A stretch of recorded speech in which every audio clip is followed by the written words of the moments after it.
Online নিবন্ধন সফল হওয়ায় করোনা টিকার স্পট রেজিস্ট্রেশন এখন থেকে বন্ধ। জেলা উপজেলাতেও ভিড়। ভ্যাকসিন নিতে গ্রামের মানুষকে উদ্বুদ্ধ করার আহ্বান প্রধানমন্ত্রী।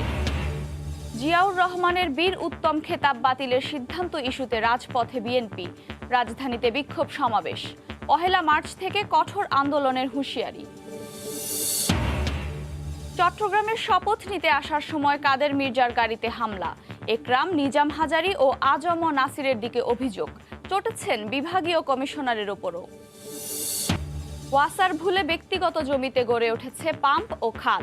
১ দশক ধরে বিভিন্ন জায়গায় ধর্ণা দিয়েও মেলেনি প্রতিকার।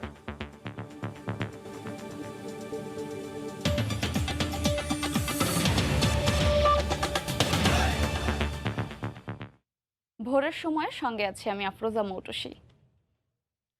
অনলাইনে সহজে নিবন্ধন করতে পারায় করোনা টিকা নিতে আর স্পট রেজিস্ট্রেশন থাকছে না বলে জানিয়েছেন স্বাস্থ্যমন্ত্রী জাহিদ মালেক। এছাড়া যে টিকা কেন্দ্রগুলোতে বরাদ্দ কোটা এরই মধ্যে শেষ হয়েছে সেখানে পরিধি আরও বাড়ানো হবে বলেও জানান তিনি। এদিকে গতকাল গণটিকার ৫ম দিনে কেন্দ্রে এসে নিবন্ধন না করতে পেরে ফিরে গেছেন অনেকে। তারপরও আজ সর্বোচ্চ সংখ্যক মানুষকে টিকা দেওয়া হয়েছে।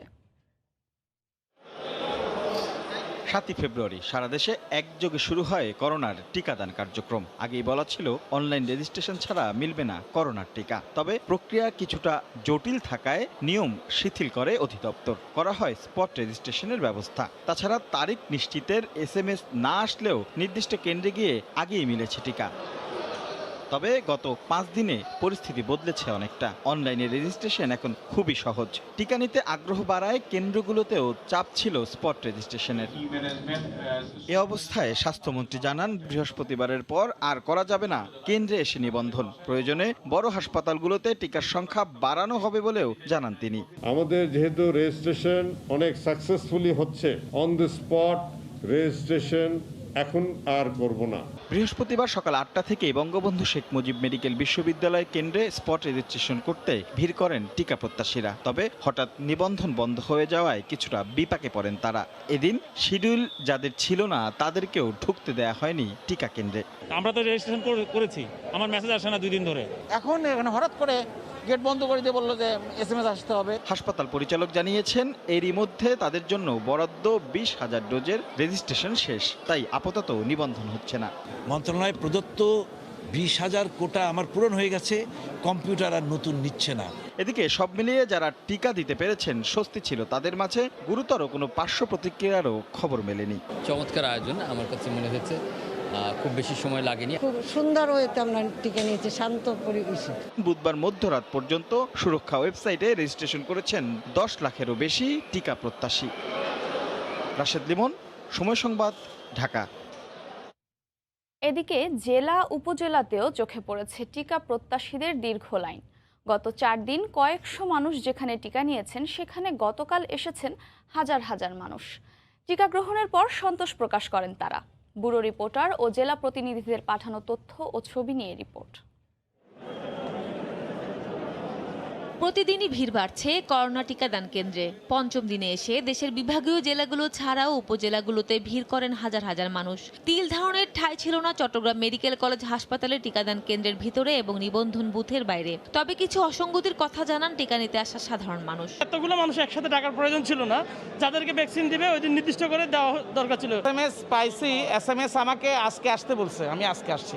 ময়মনসিংহ, সিলেট, রাজশাহী, রংপুর সহ বিভিন্ন জেলায় চোখে পড়েছে একই চিত্র। করোনা টিকাদান কার্যক্রমের ৫ম দিনেও বিচারপতি, সম্মুখ সারির যোদ্ধা, চিকিৎসক, সাংস্কৃতিক ব্যক্তিত্ব, সাংবাদিক, দেশের বিশিষ্ট জনেরা সহ নানা শ্রেণী পেশার মানুষ টিকা নিতে এসেছেন। অনায়াসে আমাদের অফিসিয়াল কাজকর্ম বা আনুষঙ্গিক কাজকর্ম করতে পারবো। আমরা এখন নিজেকে অনেক সেফ মনে করতেছি। লোকজনের সমাগম দেখে এবং সবার উৎসাহ উদ্দীপনা দেখে আমার খুবই চমৎকার লেগেছে। আমার হাজবেন্ড আগেই নিয়েছে, তারপরে 2 দিন দেখলাম যে তাদের কোনো সমস্যাই হয় না, সেজন্য আমিও নিলাম। বিশেষজ্ঞরা বলছেন টিকা নেওয়ার পর সুস্থ আছেন সবাই। সেই কারণে আস্থা বেড়েছে সাধারণ মানুষের মধ্যে। উপচে ওরা ভিড় বলতে পারি, অনেক উৎসবের আমেজে মানুষ এখন আসছে এবং বৃদ্ধরা সবচেয়ে গুরুত্বপূর্ণ দিক যেটা, বৃদ্ধ মানুষরা কিন্তু অনেকে এখন আসছেন। এটা আমাদের জন্য হচ্ছে খুশির খবর। উৎসবের আমেজে দেশের সব জেলা উপজেলার ১০০৫টি কেন্দ্রে প্রতিদিন সকাল থেকে দুপুর পর্যন্ত চলে করোনা টিকাদান কার্যক্রম। সাদিয়া আফরিন, সময় সংবাদ। গত 4 সপ্তাহে বিশ্বে করোনা আক্রান্ত আর মৃত্যুর হার কমে এসেছে, যা মহামারী নিয়ন্ত্রণে আসার আভাস বলে জানিয়েছেন বিশ্ব স্বাস্থ্য সংস্থা। চলমান ভ্যাকসিন কার্যক্রম গুরুত্বপূর্ণ ভূমিকা রাখার কারণেই পরিস্থিতির উন্নতি হচ্ছে বলে মত সংস্থাটির। অবশেষে আশার বার্তা শোনালো বিশ্ব স্বাস্থ্য সংস্থা। গত 4 সপ্তাহে বিশ্বজুড়ে করোনায় আক্রান্ত আর মৃতের সংখ্যা কমতে থাকায় মহামারী নিয়ন্ত্রণে আসার ইঙ্গিত দিল সংস্থাটি। শক্তিশালী করোনার প্রকোপ কমে আসাকে ইতিবাচক হিসেবে দেখছেন বিশেষজ্ঞরা। WHO করোনা মহামারীর সাপ্তাহিক হালনাগাদ তথ্যে জানিয়েছে, গত সপ্তাহে সারা বিশ্বে 84,000 মানুষের করোনায় মৃত্যু হয়েছে, যা আগের সপ্তাহের চেয়ে 10% কম। এছাড়া গত সপ্তাহে বিশ্বজুড়ে করোনা সংক্রমিত রোগী শনাক্ত হয়েছে 31 লাখের বেশি। আগের সপ্তাহের চেয়ে এ সংখ্যা 17% কম। যুক্তরাষ্ট্র সহ ইউরোপের কয়েকটি দেশে প্রচণ্ড শীতের কারণে মৃত্যু ও সংক্রমণের মাত্রা বেড়েছে। তবে বৈশ্বিকভাবে আক্রান্ত মৃত্যু দুটোই নিম্নমুখী। দক্ষিণ পূর্ব এশিয়ার দেশগুলোর মধ্যে ভারত, পাকিস্তান সহ বাংলাদেশেও করোনার প্রকোপ আগের তুলনায় অনেকটাই নিয়ন্ত্রণে এসেছে। এদিকে ব্রাজিল, ফ্রান্স, রাশিয়া ও ব্রিটেনে গত সপ্তাহে তুলনামূলক কম করোনা রোগী শনাক্ত হয়েছে। সংক্রমণ কমার হার সবচেয়ে বেশি আফ্রিকায়, আর সংক্রমণ কমার হারে সবার পেছনে রয়েছে ভূমধ্যসাগরের পূর্বাঞ্চল। করোনার প্রকোপ কমার পেছনে বিশ্বব্যাপী টিকাদান কর্মসূচির গুরুত্বপূর্ণ ভূমিকা রয়েছে বলে মত বিশ্ব স্বাস্থ্য সংস্থার। তবে মহামারী পুরোপুরি নিয়ন্ত্রণে আনতে হলে প্রত্যন্ত অঞ্চলের বাসিন্দাদের টিকা কর্মসূচির আওতায় আনার বিকল্প নেই বলে জানান সংস্থাটির মহাসচিব। সৃষ্টি ঘটক, সময় সংবাদ। নারায়ণগঞ্জের কলাগাছিয়া ইউনিয়ন যেন ফুলের রাজ্য। পহেলা ফাল্গুন, ভালোবাসা দিবস ও 21শে ফেব্রুয়ারিকে সামনে রেখে ভীষণ ব্যস্ত শত শত ফুল চাষী।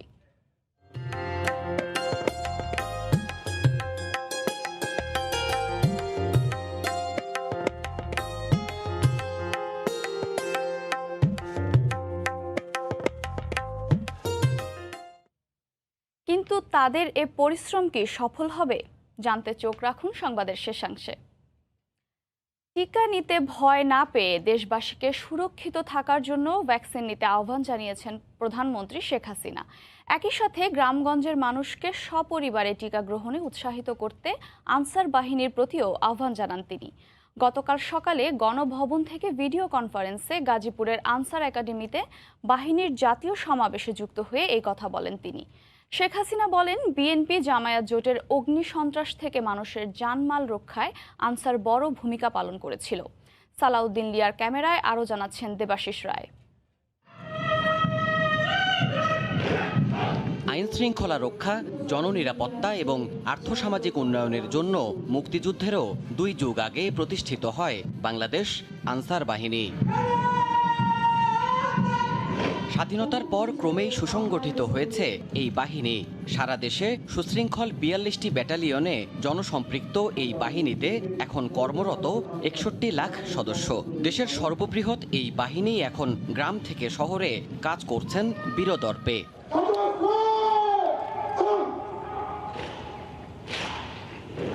বৃহস্পতিবার সকালে বাহিনীর প্রতিষ্ঠাবার্ষিকী উপলক্ষে গাজীপুরের আনসার একাডেমিতে 41তম জাতীয় সমাবেশে ভার্চুয়াল মাধ্যমে যোগ দেন প্রধানমন্ত্রী।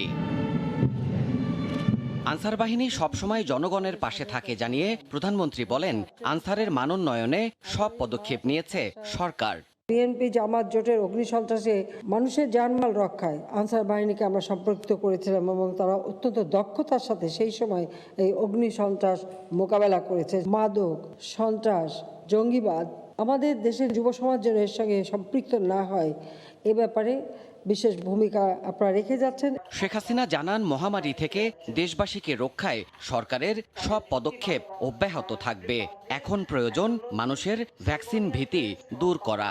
পরিবারের সকল সদস্য যেন টিকা নেয় সেদিকে যত্নবান হওয়ার জন্য আমি আহ্বান জানাচ্ছি এবং এক্ষেত্রে আনসার বিডিপিকেও আমি অনুরোধ করছি যে আপনারা গ্রামের মানুষকে একটু উদ্বুদ্ধ করবেন।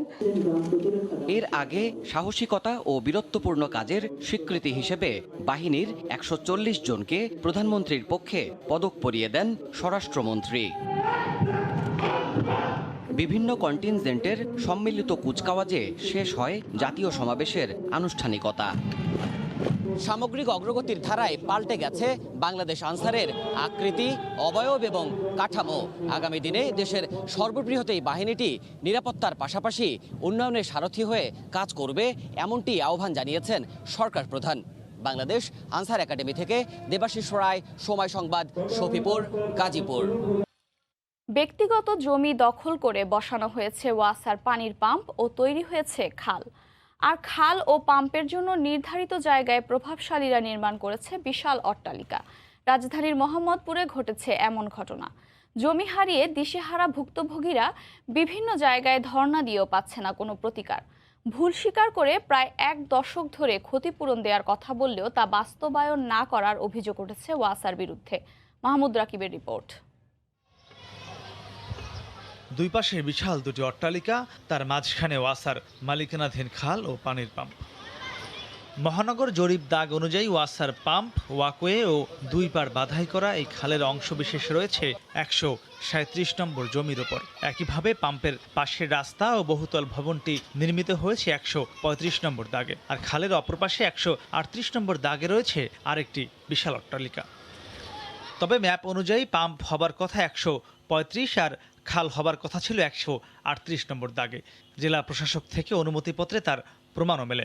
137 নম্বর দাগের জমির মালিকের অভিযোগ, 2012 সালে মোহাম্মদপুরের সাবেক এমপি মকবুল হোসেন ও আশপাশের প্রভাবশালীরা ওয়াসাকে ম্যানেজ করে তাকে জমি ছাড়া করে সেখানে পাম্প বসায়। তো আমি এখন উদ্বাস্ত বাইরে বাইরে রাস্তায় ঘুরি। আমি এখন আপনার দেশে যদি ঠিকানা থাকতো আমি চলে যেতাম দেশে। আমার তো কিছু না, আমি মেয়েদেরকে কি করবো? আমি এখন আপনাকে আর বলতে পারছি না। আমি খুব কষ্ট হয় আমার এখন। আমার কিছু ব্যবসা বাণিজ্য ছিল, সেটাও শেষ হয়ে গেছে। আমি অনেক কষ্ট করে জায়গাটা নিয়েছি আমার সন্তানদের জন্য, কিন্তু আমি আপনাকে বুঝে বলতে পারবো না। আর আমি আমার কিছু বলার কিছু নাই। আমি অনেক জায়গায় গেছি। প্রতিকার চেয়ে বারবার ধর্ণা দেওয়ার পর ওয়াসাও শফিকুল ইসলামকে তার জমি ফিরিয়ে দেওয়ার পরামর্শ দিয়ে চিঠি ইস্যু করে। ভুল জায়গায় পাম্প বসানোর কথা স্বীকার করে 2016 সালে সময় সংবাদকে সাক্ষাৎকারও দেন ওয়াসার বর্তমান ব্যবস্থাপনা পরিচালক। পুরো ডিটেলস আমার ভূমি ডিপার্টমেন্ট আছে, ওরা সবটা দেখে দিবে। কারণ এরকম কোনো অভিযোগ যদি আমি পেয়ে থাকি অবশ্যই এটা যাচাই করে দেখব। 5 বছর পরও সেই একই আশ্বাসের পুনরাবৃত্তি। কারা কারা দায়ী চিহ্নিত করে তার জমি তাকে ফেরত দেওয়া যায় কিভাবে, সেজন্য আমরা ব্যবস্থা নিতে বলছি। আমাদের যদি কারো ভুল হয়ে থাকে তাহলে অবশ্যই এনে ফেরত দিয়ে দিতে হবে, কারণ আমরা কেন অন্যের জমিতে যাব। বেঁচে থাকতে ওয়াসা এই ভুলের খেসারত দেবে কিনা সে প্রশ্নই এখন ডুকরে কাঁদছে 2 মেয়ের বৃদ্ধ পিতা শফিকুলের মনে। আমি খুব কষ্ট হয় আমার এখন। মাহমুদ রাকিব, সময় সংবাদ, ঢাকা। পুনর্দখল রোধে 2 দিনের উচ্ছেদ অভিযানে রাজধানীর বুড়িগঙ্গা তীরের সোয়ারীঘাট এলাকার প্রায় 25টি বহুতল ভবন সহ শতাধিক স্থাপনা গুড়িয়ে দিয়েছে বিআইডব্লিউটিএ। বুধ ও বৃহস্পতিবার এই উচ্ছেদ অভিযান পরিচালিত হয়। উচ্ছেদ হওয়া স্থাপনার মালিকদের দাবি, দখল নয় বরং জমি কিনে যুগ যুগ ধরে খাজনার মাধ্যমে ঘরবাড়ি করেছেন তারা। তবে বিআইডব্লিউটিএ বলছে 2012 সালে জেলা প্রশাসন ও গণপূর্ত বিভাগ থেকে ভুল সীমানা পিলার বসানোয় স্থানীয়রা সেখানে ঘরবাড়ি করে ফেলেছে। রাজধানীর চকবাজার, ইসলামবাগ ও সোয়ারীঘাট এলাকায় বুড়িগঙ্গার উত্তর পাশে বেড়িবাঁধের পাশের চিত্র এখন এমন। দেখলে মনে হবে যেন সদ্য যুদ্ধ শেষ হওয়া কোনো এলাকা। মূলত বেড়িবাঁধের উত্তর পাশে বুড়িগঙ্গার তীর দখল করা 5তলা 6তলা ভবন সহ গত 2 দিনে এই এলাকায় সখানে পাকা আধা পাকা স্থাপনা উচ্ছেদ করেছে বিআইডব্লিউটিএ। তবে স্থানীয়দের প্রশ্ন, জমি যদি নদীরই হয় তাহলে তাদের কেন সরকারি দপ্তর থেকে রেজিস্ট্রি দেওয়া হলো? এই জায়গার খাজনা কপি আছে, 29 সন বন্ধ দেওয়া, নাম জারি করছে, তারপর রেজিস্ট্রেশন করে। এটিও তো সরকারের একটা অংশ। রেজিস্ট্রি অফিস গভর্নমেন্টের না, তারা রেজিস্ট্রি দিল কিভাবে? বিআইডব্লিউটিএ জানায়, মূলত 2012 সালে ভুলটি করেছেন জেলা প্রশাসন, গণপূর্ত বিভাগ ও তাদের ঠিকাদাররা।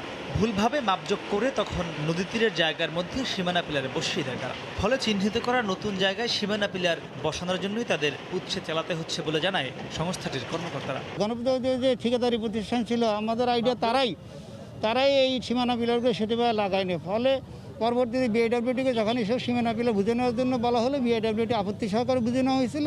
শর্ত ছিল যে এটা পুনর্জরিপ করে দিতে হবে। 2016 সনে এগুলো পুনর্জরিপের সিদ্ধান্ত এবং সে আলোকে পুনর্জরিপ করা হয়। তার আলোকে এই নতুন অ্যালাইনমেন্টগুলো এসেছে। উচ্ছেদ শেষে পুরো এলাকা জুড়ে বনায়ন ও ইকো পার্ক করার পরিকল্পনা বিএডব্লিউটির। মাহমুদ রাকিব, সময় সংবাদ, ঢাকা। মাদারীপুরের শিবচরে পদ্মা সেতুর পাশেই হতে যাচ্ছে অত্যাধুনিক হাইটেক পার্ক। এই খবরে প্রস্তাবিত খালি স্থানে রাতের আধারে এক শ্রেণীর দালাল গড়ে তুলেছে একের পর এক অবৈধ স্থাপনা। দালাল চক্রের কারণে জমির মূল মালিকরা ন্যায্য পাওনা থেকে বঞ্চিত হবার আশঙ্কা করছেন। তবে অবৈধ এসব স্থাপনা উচ্ছেদ শুরু করেছে প্রশাসন। মাদারীপুর থেকে সঞ্জয় কর্মকার, অভিজিতের তথ্য ও শাহাদাত আকনের ছবি নিয়ে রিপোর্ট। পদ্মা নদীর কয়েক দফা ভাঙনের পর 2002 সালে জমি কিনে মাদারীপুরের শিবচরের কেশবপুরে স্ত্রী আর সন্তান নিয়ে একটি ঘরে বসবাস করেন বৃদ্ধ কৃষক Nazim Dhali. Sheikh Hasina institute and high tech পার্কের জন্য সরকার তার 16% জমি অধিগ্রহণ করবে, কিন্তু তিনি জানেন না আদৌ পাবেন কিনা তার জমি ও স্থাপনায় ন্যায্য ক্ষতিপূরণ। বুঝি না নতুন ব্যবসা ভাঙ্গে গেলাম এই কইতে আছে মানে ব্যবসা ভাঙ্গে গেলে আমরা গেছে আমার কিছুই থাকবো না, ঘর সব নিয়ে গেলে। শুধু নাজিম ঢালি নন, তার মতো শত শত পরিবার এখন চিন্তিত, কারণ হাইটেক পার্ক নির্মাণের প্রস্তাবিত খালি জমিতে দালাল চক্র গড়ে তুলেছে শত শত ঘরবাড়ি আর রোপণ করেছে হাজার হাজার গাছের চারা। এতে জমি ও স্থাপনার ন্যায্য ক্ষতিপূরণ পাওয়া নিয়ে দুশ্চিন্তায় ভুক্তভোগীরা। টাকা জমি হলো আমার ঘরবাড়ি, আমার টাকা দিব আরেকজনের কাছে, হ্যাঁ পায়ে ধরুন মাথে ধরুন নিয়ে আর করুন হেন হয়ে যাবো 3 ভাগের 1 ভাগ, তাহলে আমার কিছু থাকবো না। পুরান গাছ, পুরান ঘর বাড়ি এগুলো যেন আমরা নিজ বিল পাই এবং জমি জমার জন্য নিজ বিল পাই। কাউকেই সরকারি অর্থ আত্মসাৎ করতে দেয়া হবে না উল্লেখ করে জেলা প্রশাসনের শীর্ষ কর্মকর্তা জানান, প্রকৃত জমির মালিকরা পাবেন ক্ষতিপূরণের সব ধরনের সুবিধা। যদি পুরনো কোনো ঘর থেকে থাকে যে সত্যিকার অর্থে তারা এখানে বসবাস করে এবং এখানে তারা তাদের স্থাপনা আছে, তাহলে তারা অবশ্যই ক্ষতিগ্রস্ত হবে না, তারা অবশ্যই এখানে তাদের বিল পাবে। সরকারি অর্থ আত্মসাৎ করার উদ্দেশ্যে যারা করেছে, এই মেন্টালিটি নিয়ে যারা ঘরবাড়ি গাছপালা বা এগুলো লাগিয়েছে, তাদের ক্ষেত্রে আমরা এটা মানে উচ্ছেদ অভিযানে আছি। এই হাইটেক পার্কের জন্য শিবচর উপজেলার কেশবপুর ও কাঁঠালবাড়ি মৌজার 73 একর জমি অধিগ্রহণ করতে যাচ্ছে সরকার। সময় সংবাদ, মাদারীপুর। শুষ্ক মৌসুমে নদীতে পানি কমতে থাকায় চরম নাব্য সংকটে সিরাজগঞ্জের বাঘাবাড়ি নৌবন্দর। এতে বন্দরে ভিড়তে পারছে না পণ্যবাহী বড় জাহাজ, ফলে ছোট ছোট জাহাজে করে পণ্য আনতে বাধ্য হওয়ায় ক্ষতির মুখে ব্যবসায়ীরা, ঘাট ইজারাদার ও বন্দরের শ্রমিকরা। পানি উন্নয়ন বোর্ড নদী খননের প্রকল্প গ্রহণ করেছে বলে জানায় স্থানীয় প্রশাসন। রিঙ্কু কুণ্ডুর রিপোর্ট, ছবি তুলেছেন অমৃত সেন। উত্তরবঙ্গের সর্ববৃহৎ নদীবন্দর সিরাজগঞ্জের বাঘাবাড়ি নৌবন্দর। প্রতিদিন চট্টগ্রাম, খুলনা, মংলা সহ দেশের বিভিন্ন নৌবন্দর থেকে সার, কয়লা, জ্বালানি তেল সহ অন্যান্য পণ্য সামগ্রী নিয়ে জাহাজ আসে এই বন্দরে।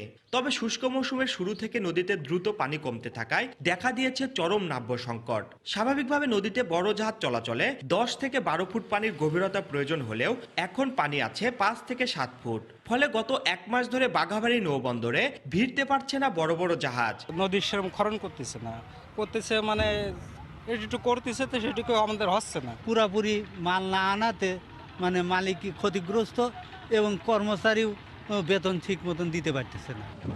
বড় জাহাজ ভিড়তে না পারায় কাজও কমে গেছে বন্দরে কর্মরত শ্রমিকদের। বড় জাহাজ না আসার কারণে আমাদের কাজ কাম নাই, বেকার অবস্থা আমরা জীবনযাপন করতেছি। নদী হরণ করলে পারে তাহলে কাজ কাম করতে পারবো। বন্দরে বড় জাহাজ ভিড়তে না পারায় দূর থেকে ছোট ছোট লাইটার জাহাজে করে পণ্য আনায় আর্থিকভাবে ক্ষতিগ্রস্ত হওয়ার কথা জানালেন বন্দর ইজারাদার প্রতিনিধি। বস্তা লাইটারিং করা লাগে, আরেক জাহাজে দেওয়া লাগে, আরেক জাহাজে আবার আনা লাগে, ওই জাহাজ ভাড়া দেওয়া লাগে। একবার তো ভাড়া দিছে এখানে আসার জন্য, আবার ওই ভাড়া আবার দ্বিতীয়বার দিতে হয়। পানি উন্নয়ন বোর্ড নদী খননের প্রকল্প গ্রহণ করেছে। বগুড়া থেকে একেবারে আমাদের শাহজাদপুর বাঘাবাড়ি বন্দর হয়ে যমুনাতে গিয়ে এই খননটা শেষ হবে। আশা করছি এই খননটা হলে আমাদের এই নাব্যতা সংকটটা কেটে যাবে। উত্তরবঙ্গের 16 জেলার সার, কয়লা, সিমেন্ট, গম সহ বিভিন্ন পণ্য নিয়ে আসা হয় এই বন্দর দিয়ে। এছাড়া 3টি জ্বালানি তেলের ডিপো রয়েছে এই বন্দরে।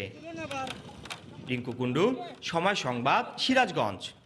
প্রায় 50 বছরের পুরনো ব্যবসায়িক ঠিকানা কারওয়ান বাজার ছেড়ে যাচ্ছে শুটকির আড়ত।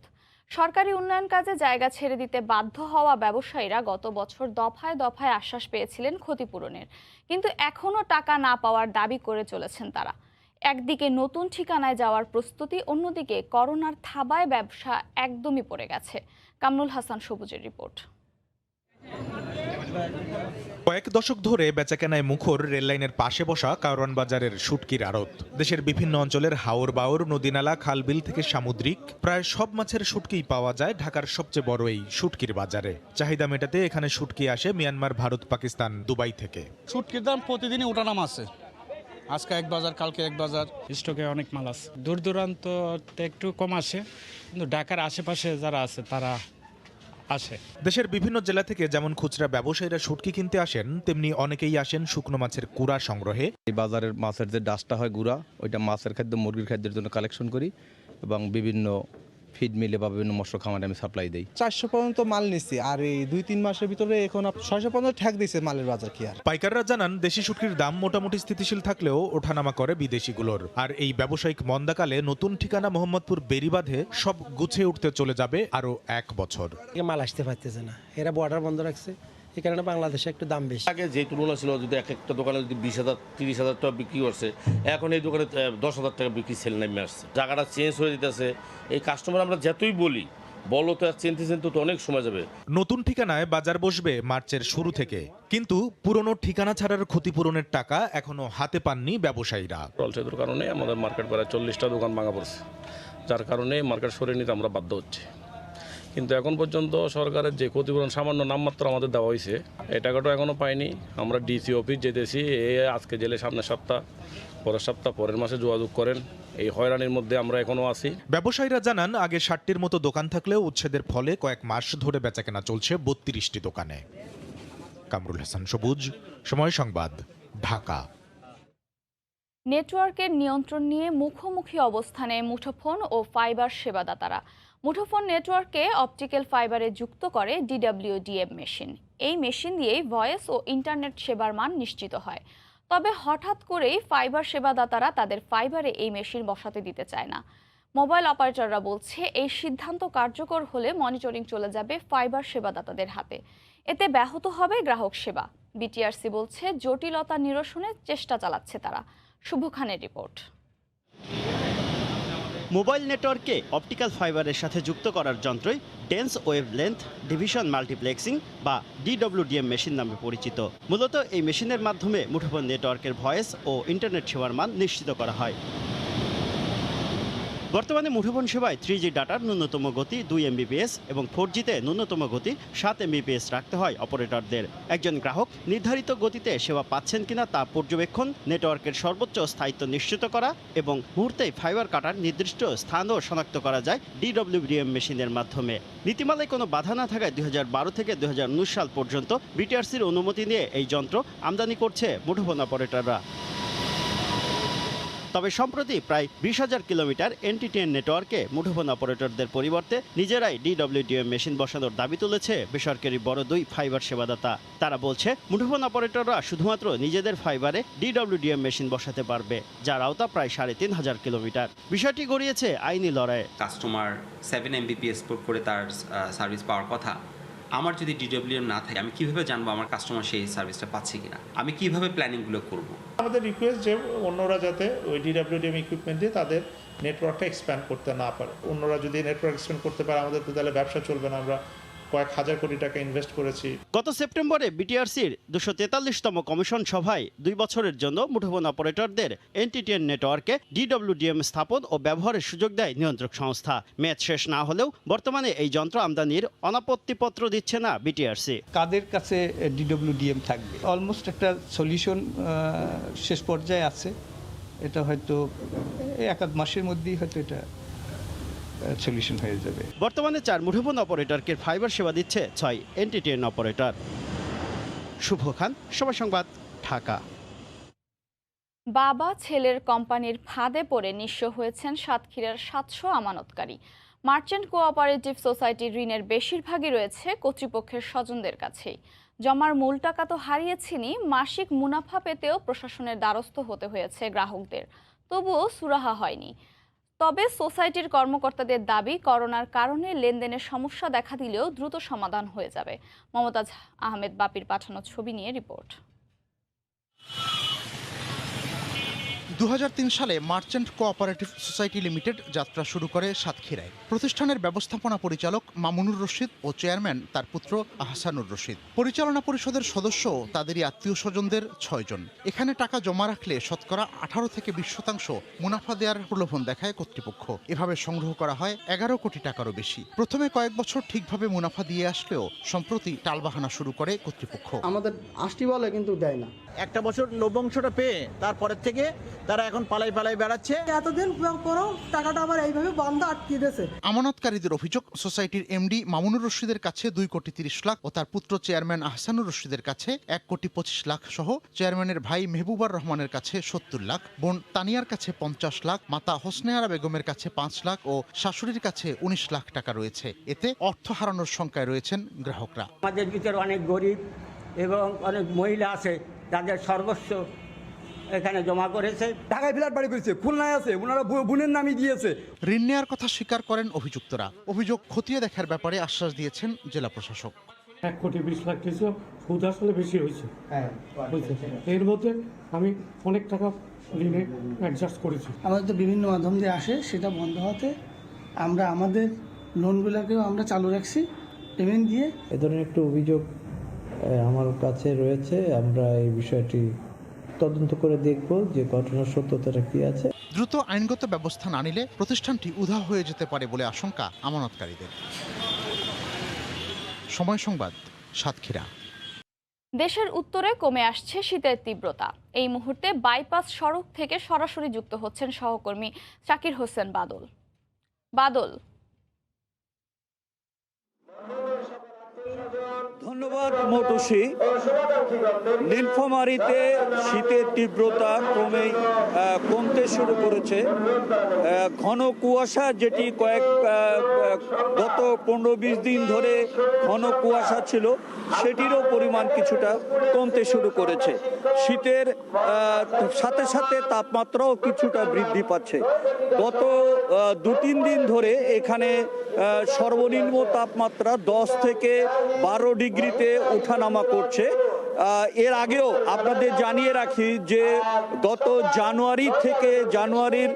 মধ্য জানুয়ারি থেকে আজ পর্যন্ত এই 2-3 দিন আগে পর্যন্ত নীলফামারীতে সর্বনিম্ন তাপমাত্রা ছিল 6 ডিগ্রির থেকে সর্বনিম্ন তাপমাত্রা ছিল 6 থেকে 7 ডিগ্রি সেলসিয়াস পর্যন্ত। কিন্তু ক্রমেই এর তাপমাত্রা বাড়ছে।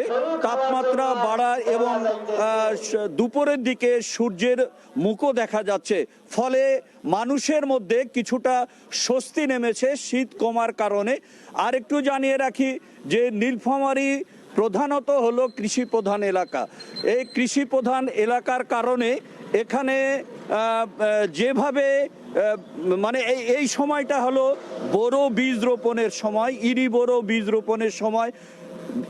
অতিরিক্ত ঠান্ডার কারণে কৃষি শ্রমিকরা যথাসময়ে মাঠে নামতে পারছিল না, কারণ মাঠের পানিগুলো অতিরিক্ত ঠান্ডা হয়ে যাচ্ছিল। ঠান্ডার কারণে কৃষি শ্রমিকরা মাঠে কাজ করতে পারছিল না।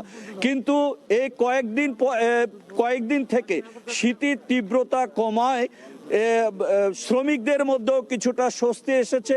তারা বলছে যে আমরা এখন শীতের প্রকোপ কিছুটা কমায় মাঠে নিয়মিত কাজ করতে পারছি এবং আমরা মাঠে কাজও পাচ্ছি, যথাসময় যেতে পারছি। এইখানে আমি যে এলাকায় আছি, বাইপাস এলাকায়, এইখানে আমি যারা সকাল এই এলাকায় যারা মুরব্বী আছেন, যারা এখন নামাজ পড়ে বেরোলেন, তাদের সাথে আমরা কথা বললাম। তারা বলছে যে শীতের তীব্রতা কমে যাওয়ার কারণে এখন কিছুটা হলেও আমাদের এই অঞ্চলে, নীলফামারী অঞ্চলে স্বস্তি নেমে এসেছে এবং মানুষের মধ্যে কিছুটা হলেও যে বিপর্যয় ছিল কিছুদিন আগে শীতের কারণে, যে বিপর্যয়টা ছিল সেটা কেটে গিয়েছে। তাছাড়া আপনারা দেখছেন যে একেবারেই কিন্তু এখনো ঘন কুয়াশা যেটা ছিল সেটা কমতে শুরু করলেও এখনো কিন্তু রাস্তাঘাটে কুয়াশা পড়ছে এবং গাড়ি ঘোড়াগুলো কিন্তু এখনো হেডলাইট জ্বালিয়ে চলাফেরা করছে। তো নীলফামারীতে মূলতই যে শীতের কারণে বিশেষ করে ছিন্নমূল মানুষদের মধ্যে যে চরম অবস্থা ছিল, মানুষ যে চরম কষ্টের মধ্যে দিনাতিপাত করছিল, সেই অবস্থার কিছুটা উন্নতি হয়েছে। বিশেষ করে আমাদের এই অঞ্চলে কৃষিক্ষেত্রে যে বিপর্যয় নেমে এসেছিল, আপনার বীজতলাগুলো বেশিরভাগই বীজতলায় যেগুলো ছিল সেগুলো লাল হয়ে যাচ্ছিল এবং বীজের উপরে, বীজতলার উপরে একটি খারাপ প্রভাব পড়ছিল, যার ফলে ব্যাপকভাবে দেখা যাচ্ছিল যে মানুষের মধ্যে একটি মানে এই বীজতলা বা এই ঘন কুয়াশার কারণে এই বড় বীজ বপনের ক্ষেত্রে একটি বিপর্যয় নেমে এসেছিল। এখন সেখান থেকে মানুষের মধ্যে কিছুটা হলেও স্বস্তি এসেছে এবং মানুষ, বিশেষ করে কৃষি শ্রমিকরা পুরো দমে মাঠে ময়দানে বড় রোপণের কাজে অংশগ্রহণ করছে। এই ছিল আমার কাছে নীলফামারী থেকে শীত নিয়ে সর্বশেষ মৌটুসী। বাইপাস সড়ক থেকে শীত কমে আসার খবর জানাচ্ছিলেন সহকর্মী শাকিরা হোসেন বাদল। ইসলামের সঠিক জ্ঞানের অভাবে সুযোগ নিয়ে প্রায়শই সমাজে বিশৃঙ্খলা সৃষ্টির সুযোগ নেয় এক শ্রেণীর স্বার্থান্বেষী মহল। তাই তো শান্তির ধর্ম ইসলামের ঐতিহ্য ও মূল্যবোধ সারা দেশে ছড়িয়ে দিতে দেশ জুড়ে 560টি মডেল মসজিদ নির্মাণ করছে সরকার, যার মধ্যে 170টির উদ্বোধন হবে মুজিব বর্ষে। এর মাধ্যমে মসজিদে নামাজ আদায় ছাড়াও ইসলামিক জ্ঞান ও সংস্কৃতি চর্চার মাধ্যমে গড়ে উঠবে পূর্ণাঙ্গ ইসলামী সাংস্কৃতিক কেন্দ্র। রংপুর থেকে ফিরে রাশেদ বাপ্পির রিপোর্ট, ছবি তুলেছেন SM সালাউদ্দিন। নির্মাণাধীন 4তলা ভবন, তার পাশেই দৃষ্টিনন্দন সুউচ্চ মিনার। কদিন বাদে এই মিনার থেকে ছড়িয়ে পড়বে মুয়াজ্জিনের আজানের ধ্বনি। ধর্মীয় গোঁড়ামি আর কুসংস্কারের বিরুদ্ধে আরও এক পা এগিয়ে যাবে ধর্মপ্রাণ মানুষ। প্রধানমন্ত্রী শেখ হাসিনার উদ্যোগে দেশের প্রতিটি জেলা ও উপজেলায় একটি করে এমন 560টি মডেল মসজিদ ও ইসলামিক সাংস্কৃতিক কেন্দ্র নির্মাণ করছে সরকার। সাংস্কৃতিক কেন্দ্রের পাশাপাশি হজ প্রশিক্ষণ কেন্দ্র আছে। পুরুষ ভাইরা তো নামাজ পড়বেন, তার পাশাপাশি মা বোনদেরও নামাজের জায়গা আছে। মানুষ আল্লাহকে সেজদা করবে এমন একটি জায়গা নির্মাণ করে দেওয়া নিঃসন্দেহে একটি বড় সওয়াবের কাজ। প্রকল্প অনুযায়ী 40% জায়গার উপর জেলা পর্যায়ে 4 তলা এবং উপজেলা পর্যায়ে 3 তলা হচ্ছে মসজিদগুলো। এইখানে আসলে একজন লোক ইসলামের সুশিক্ষা পাবে, যাতে করে আমাদের এই সমাজে জঙ্গিবাদ জন্ম না হয়। সেই কারণে এই মসজিদগুলি আমাদের একটা বিশাল ভূমিকা রাখবে। সংশ্লিষ্টরা বলছেন, একসঙ্গে এত সংখ্যক মসজিদ নির্মাণের এই কর্মযজ্ঞ পৃথিবীর ইতিহাসে এক অনন্য নজির। 8,722 কোটি টাকার এই প্রকল্পের পুরো অর্থায়ন করেছে বাংলাদেশ সরকার। ধর্মীয় মূল্যবোধ প্রতিষ্ঠিত হয়, সেখানে যেন এই নিজেরা কুসংস্কার থেকে বা গোঁড়ামি থেকে তারা মুক্ত থাকতে পারে, এই ধারণা থেকেই মূলত এই মডেল মসজিদগুলো নির্মাণ করা হয়েছে। এছাড়া মাদ্রাসা শিক্ষার আধুনিকায়নে দেশের প্রতিটি সংসদীয় আসনে 6টি করে সারা দেশে 1800টি মাদ্রাসা নির্মাণ করছে সরকার। মাদ্রাসা মনে করেন এখান থেকে 4 মাইল দূরে যাওয়া লাগছে, এখন মনে করেন নিকটবর্তী আল্লাহর মত পাইতেছি আমরা। দূরদূরান্ত থেকে আসা ছেলে মেয়েগুলো এখানকে পড়ার সুবিধা পাবে তারা, এবং একটা সুন্দর একটা পরিবেশ পাবে। ইসলামী মূল্যবোধের প্রসার ও সংস্কৃতি বিকাশের লক্ষ্যে পরিচালিত সরকারের এই উদ্যোগ প্রশংসা কুড়িয়েছে সারা দেশে। প্রচলিত সকল ধ্যান ধারণা ভেঙে দিয়ে সারা দেশে এখন উদ্বোধনের অপেক্ষায় এমন 560টি মডেল মসজিদ। স্থানীয়রা বলছেন, এর মাধ্যমে মসজিদ শুধু প্রার্থনালয় নয়, রূপ নিবে একটি ইসলামিক সাংস্কৃতিক কেন্দ্রে। ভূমিকা রাখবে জ্ঞান বিজ্ঞান চর্চা সহ ইসলামের অপব্যাখ্যা রোধেও। রাশেদ বাপ্পি, সময় সংবাদ, রংপুর। নাম তার বাঘ। সে একাধারে পরিবেশ বান্ধব, সাশ্রয়ী এবং নিরাপদও বটে। তবে এটি বনের বাঘের গল্প নয়, এটি একটি 3 হুইলারের গল্প। এতে আছে ওয়াইফাই সুবিধা, টিভি দেখার ব্যবস্থাও। প্রচলিত অ্যাসিড ব্যাটারির বিপরীতে এটি তৈরি হয়েছে পরিবেশ বান্ধব সোলার ও থ্রিডিয়াম ব্যাটারির সমন্বয়ে। যথাযথ পৃষ্ঠপোষকতা পেলে দেশীয় চাহিদা মেটানোর পাশাপাশি অদূর ভবিষ্যতে বাঘ আয় করতে পারবে বৈদেশিক মুদ্রাও। সম্পূর্ণ দেশীয় এই উদ্যোগের মূল কাণ্ডারি কাজী জসিমুল ইসলাম বাপ্পির সাথে কথা বলেছেন আতিকুর রহমান তমাল।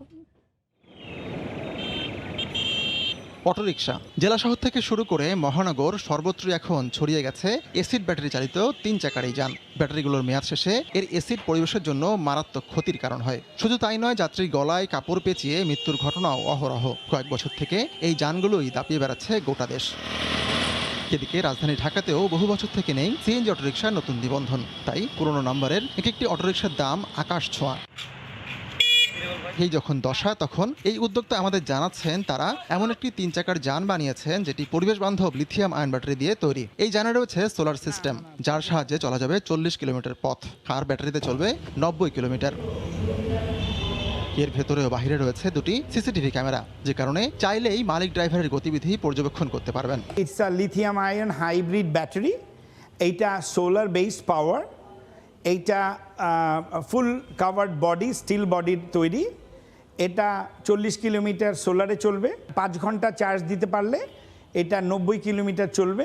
আছে ওয়াইফাই, টিভি দেখা, ফোন চার্জার এবং জরুরি প্রয়োজনের অ্যালার্ম সিস্টেম। এখানে একটা প্যানিক বাটন আছে। এই প্যানিক বাটনটা প্রেস করলে এই গাড়িটা 5 কিলোমিটার স্পিডে চলে যাবে এবং 20 মিনিট কেউ এই ভেহিকেল আর অন করতে পারবে না। 7 জন যাত্রী পরিবহন করতে পারা এই যানটি তৈরি করেছে বাঘ ইকো মোটরস। সব ঠিক থাকলে চলতি বছরই বাণিজ্যিকভাবে উৎপাদনে যাবে বাঘ। মিলিটারি সায়েন্স অ্যান্ড টেকনোলজি থেকে এটাকে ফুললি টেস্টেড এবং এপ্রুভড। রেজিস্ট্রেশনটা পেলেই 26শে মার্চ আমাদের 50টা ভেহিকেল মেড ইন বাংলাদেশ আমরা বাজারে আসতে পারবো। এই উদ্যোক্তা আমাদের বলছেন শুধু উৎপাদন নয়, তার পরিকল্পনা হলো এই যান দিয়ে তিনি রাইড শেয়ারিংয়েও নামবেন। সেক্ষেত্রে বাঘই হবে প্রথম নিজস্ব পরিবহনের রাইড শেয়ারিং কোম্পানি। এটির দাম পড়বে সর্বোচ্চ 4 থেকে 6 লাখ টাকা। বাংলাদেশে যে যানগুলো তৈরি হয় তার বেশিরভাগই বাইরে থেকে পার্টস এনে সংযোজনকৃত, কিন্তু বাঘই হবে দেশের প্রথম নিজস্ব উৎপাদন, এমন দাবি উদ্যোক্তার। আতিকুর রহমান তমাল, সময় সংবাদ, ঢাকা। জনপ্রতিনিধি নির্বাচিত হয়ে যাওয়ার পর জনসাধারণের মাঝে সার্বক্ষণিক মিশে থাকার ঘটনা খুব একটা চোখে পড়ে না। কেবল নাটক, সিনেমা, গল্পে বা বিজ্ঞাপনে চোখে পড়ে এমন দৃশ্য। কিন্তু এমন ঘটনা বাস্তবেও দেখা যায় টাঙ্গাইলের মির্জাপুরে। আব্দুর রাজ্জাক চায়ের দোকানদার থেকে ওয়ার্ড কাউন্সিলর হওয়ার পরও ছেড়ে দেননি পৈতৃক সূত্রে পাওয়া পেশা। জনসাধারণও ইতিবাচক হিসেবে দেখছেন বিষয়টি। কাদির তালুকদারের তথ্য ও ছবি নিয়ে রিপোর্ট। সাধারণ চোখে দেখে মনে হবে একজন দোকানি চা সরবরাহ করছেন জনগণকে, কিন্তু এই লোকটির আরও বড় পরিচয় আছে। টাঙ্গাইলের মির্জাপুর পৌরসভার 6 নম্বর ওয়ার্ডের পরপর 2 বারের নির্বাচিত জনপ্রতিনিধি। পাস করার পরে জনগণের পাশে সক্রিয়ভাবে যে শ্রম যা দরকার আমি দোকানও করছি, পাশাপাশি আমি ওই জনগণের সাথেও থাকছি। 7 সদস্য বিশিষ্ট পরিবারের আর্থিক অবস্থা খুব একটা ভালো ছিল না। ব্যক্তিগত অভিজ্ঞতা ও ছোটবেলা থেকে বাবার চায়ের দোকানে বসার কারণে সাধারণ মানুষের সুখ দুঃখের গল্পগাথা তিনি শুনেছেন খুব কাছ থেকে। আমি পাস করি, ফেল করি বা জনগণের কাছে যেন আমি থাকতে পারি, এটুকু আমার মেন উদ্দেশ্য। কাউন্সিলর হলেও সাদামাটা জীবনযাপনে আসেনি পরিবর্তন। সময় পেলেই ঘুরে আসেন ভোটারদের বাড়ি কিংবা কর্মস্থলে। চায়ের দোকান আয়ের মূল উৎস হলেও গবাদি পশু পালন করেন বাড়িতে। জীবনে উন্নতির পর অতীতকে ভুলে যান অনেকেই, কিন্তু আব্দুর রাজ্জাকের উঠে আসার সিঁড়িটি পরম যত্নে আঁকড়ে থাকাকে প্রশংসা করছেন এলাকাবাসী। উনি আমাদের সাথে অনেক বিপুল পরিমাণ ভোট বেশি পেয়ে নির্বাচিত হয়েছেন। বাইরে চাকরি বাকরি না করে সে নিজের চাকরি করে, নিজের কাজ করে, এখানে বসে একটা চার দোকানে বসে যে জনসেবা করা যায় এটা বাংলাদেশে বিরল। গত পর্বে এলাকায় শতভাগ বিদ্যুৎ পৌঁছে দেওয়া সহ নানা উন্নয়ন কাজ করেছেন। এবার তাকে আরও সহযোগিতার আশ্বাস পৌর মেয়রের। পৌরসভার পক্ষ থেকে যেটুকু সুযোগ সুবিধা দেওয়া তাকে অবশ্যই দিয়ে যাব, যাতে করে উনি ওনার ওয়ার্ডের বিভিন্ন কাজকর্মগুলো সুন্দরভাবে করতে পারে। সদা হাস্যোজ্জ্বল আব্দুর রাজ্জাক মনে করেন জনপ্রতিনিধি হয়ে মানুষের মাঝে মিশতে না পারাটা অজুহাত মাত্র। জনগণের মুখপাত্র কখনোই এলাকাবাসী থেকে মুখ ফিরিয়ে নিতে পারেন না। তাই চায়ের দোকানটিতে শুধু কেনাবেচা বা আড্ডাবাজি নয়, মাঝে মাঝে হয়ে ওঠে কাউন্সিলর কার্যালয়ও। সময় সংবাদ, টাঙ্গাইল। বগুড়ার ঐতিহ্যবাহী পোড়াদহের জামাই মেলার পর জমে ওঠে বউ মেলা। এলাকার নতুন বউ সহ নারী শিশুরা ভিড় করে মেলায়। দোকানি ছাড়া কোনো পুরুষকে ঢুকতে দেয়া হয় না মেলা চত্বরে। চোখ মুখে আনন্দের ঝিলিক জানান দেয় কোনো এক আনন্দ উৎসবে যোগ দিতে ছুটে চলা সকলের। বছরের 2টি দিন বগুড়ার গাবতলী উপজেলা পুরাদহ এলাকায় আয়োজন করা হয় ব্যতিক্রমধর্মী মেলার। প্রথম দিন জামাই মেলা, পরের দিন বউ মেলা। খবর ছড়িয়ে পড়ে আশপাশের জনপদেও, তাই বিশাল এলাকা জুড়ে বসে এই মেলা। বৃহস্পতিবার ছিল বউ মেলার আয়োজন। নেতৃত্ব এবং কর্তৃত্ব সবই বউদের দখলে। এখানে এসে অনেক কিছু দেখতেছি, ভালো লাগতেছে, দেখে কিনতে পারতেছি। আমি মেলাতে এসে খেলনা কিনলাম, আংটি কিনলাম, মা বাবার সঙ্গে এসেছি। এবার প্রথম এসেছি, অনেকবার শুনেছি মেলার কথা, কিন্তু এবার প্র্যাকটিক্যালি দেখলাম, খুব ভালো লাগছে আর কি। হরেক খেলনা ও পণ্যের পসরা সাজিয়ে মেলায় দৃষ্টি আকর্ষণ করছেন দোকানিরা। পুরুষবিহীন মেলায় স্বাচ্ছন্দ্যে পছন্দ মতো জিনিস কিনতে পেরে খুশি নারীরা। আর 10 বছর ধরে মেলা করি, মেলার ম্যানেজমেন্টটা খুব ভালো দেখেন, আমরা প্রতি মাসে আসি। চলতেছে, মোটামুটি ভালো বেচাকেনা হচ্ছে। আগতরা যাতে নির্বিঘ্নে চলাফেরা এবং কেনাকাটার সুযোগ পান সে কারণে নিরাপত্তা নিয়ে বেশ সজাগ এলাকাবাসী। আয়োজক কমিটির সদস্যরা নিজেরাই করছেন তত্ত্বাবধান। এলাকার ছেলেরা অত্যন্ত প্রহরীর মতো এই বউমেলাকে গাইড দিচ্ছে, রাস্তাঘাট মেলাতে একটি পুরুষ মানুষ যাতে না ঢুকতে পারে। গত 28 বছর ধরে এই বউ মেলা চলে আসছে। দিনব্যাপী এই মেলার বেচা কিনা 25 থেকে 30 লাখ টাকা পণ্য। সে কারণে মেলা রয়েছে বেশ বাণিজ্যিক গুরুত্ব। মাজেদুর রহমান, সময় সংবাদ, বগুড়া। বিশ্বের অন্যান্য দেশের মতো জার্মানিতেও ধীরে ধীরে কমে আসছে করোনা সংক্রমণ। দেশটির চিকিৎসা বিজ্ঞানীরা বলছেন সময় মতো করোনার কার্যকরী টিকাদান কর্মসূচি শুরু করা সহ দ্বিতীয় দফায় স্বাস্থ্য খাতে সুষ্ঠু ব্যবস্থাপনাই এর প্রধান কারণ। তবে এখনও নতুন ধরনের করোনার প্রকোপ থাকায় চলমান লকডাউনের সময়সীমা বাড়িয়েছে মার্কেল প্রশাসন। জার্মানির বার্লিন থেকে আরও জানাচ্ছেন সহকর্মী বিটু বড়ুয়া। প্রাণঘাতী করোনায় ব্রিটেনে মৃতের সংখ্যা লাখ ছাড়িয়েছে। ইতালিতে প্রায় 92,000, মৃতের সংখ্যা 80,000 ছাড়িয়ে গেছে প্রতিবেশী দেশ ফ্রান্সে। সেখানে মধ্য ইউরোপের দেশ জার্মানিতে করোনা আক্রান্ত হয়ে মৃত্যুকে আলিঙ্গন করেছেন 64,000 মানুষ। করোনার দ্বিতীয় ঢেউয়ের শুরুর দিকে সংক্রমণের তীব্রতা থাকলেও জার্মান স্বাস্থ্য বিভাগ ও সরকারের সঠিক নীতিমালা গ্রহণ এবং সঠিক সময়ে টিকাদান কর্মসূচি শুরু করায় অনেকটাই নিয়ন্ত্রণের পথে সংক্রমণ। তবে ব্রিটেন ও দক্ষিণ আফ্রিকায় নতুন ধরনের করোনা ধরা পড়ায় লকডাউনের মেয়াদ 7 মার্চ পর্যন্ত বাড়ানোর সিদ্ধান্ত নিয়েছে ম্যার্কেল প্রশাসন। সরকারের এই সিদ্ধান্তে মিশ্র প্রতিক্রিয়া জানিয়েছে সাধারণ মানুষ। দেখুন, আমরা এখনো মহামারীর মধ্যে আছি, তবে আমাদের সরকারের সুষ্ঠু টিকা কার্যক্রমের ফলে সংক্রমিতের সংখ্যা এখন অনেকটাই কমে এসেছে। সেই 7 মার্চ পর্যন্ত লকডাউনের সময়সীমা বাড়ানোয় এই সংখ্যা আরো কমে আসবে। সবশেষে বলতে হয়, আমিও করোনায় আক্রান্ত ছিলাম, টিকা নিয়ে ভালো বোধ করছি। আশা করছি আগামী গ্রীষ্মেই আমরা আবারও স্বাভাবিক জীবনে ফিরে যাব। Von daher denke ich, es ist eine gute Entscheidung mit der Verlängerung. কি আর বলবো ভাই, লকডাউনের সময়সীমা বাড়ানোর সিদ্ধান্ত এখন নিয়ে কি হবে? সরকার শুরুর দিকে কিচ্ছু বলছেনি, বিশেষজ্ঞদের সাথে পরামর্শ করেনি, কোন মাসটা পড়তে হবে, কখন শিক্ষা প্রতিষ্ঠান বন্ধ রাখতে হবে বলেনি। তার উপর টিকার বিষয়টি দেখুন, টিকা কেনা ও প্রয়োগ নিয়ে ইউ এর সিদ্ধান্তের উপর নির্ভর না করে জনগণের স্বার্থে সরকার নিজের সিদ্ধান্ত নিলে এত মানুষ মারা যেত না। এদিকে জার্মানি জুড়ে প্রযুক্তি ও উৎপাদনগত কারণে টিকার কিছুটা সংকট থাকলেও অগ্রাধিকার ভিত্তিতে প্রথম ডোজ নেওয়া মানুষের সংখ্যা এখন 25 লাখের মতো, আর দ্বিতীয় ডোজ নিয়েছেন এমন মানুষের সংখ্যা এখন 12 লাখ ছাড়িয়েছে। জার্মানিতে লকডাউনের সময়সীমা আরেক দফা বাড়ানোয় রয়েছে নানা জনের নানা মত। তবুও ম্যার্কেল সরকারের এমন সিদ্ধান্তই যথার্থ বলছেন জার্মানির চিকিৎসা বিজ্ঞানীরা। জার্মানির বার্লিন থেকে বিটু বড়ুয়া, সময় সংবাদ। আয়ারল্যান্ডে ধীরে ধীরে কমছে করোনার আক্রান্ত ও মৃতের সংখ্যা। তবে স্বাস্থ্য বিভাগ বলছে এতে স্বস্তি প্রকাশ না করে সংক্রমণের হার কমাতে সতর্ক থাকতে হবে আরও বেশি। আয়ারল্যান্ড থেকে সৈয়দ জুয়েলের রিপোর্ট। এই সপ্তাহে শুভ্র তুষারে ছেয়ে যেতে শুরু করেছে আয়ারল্যান্ড।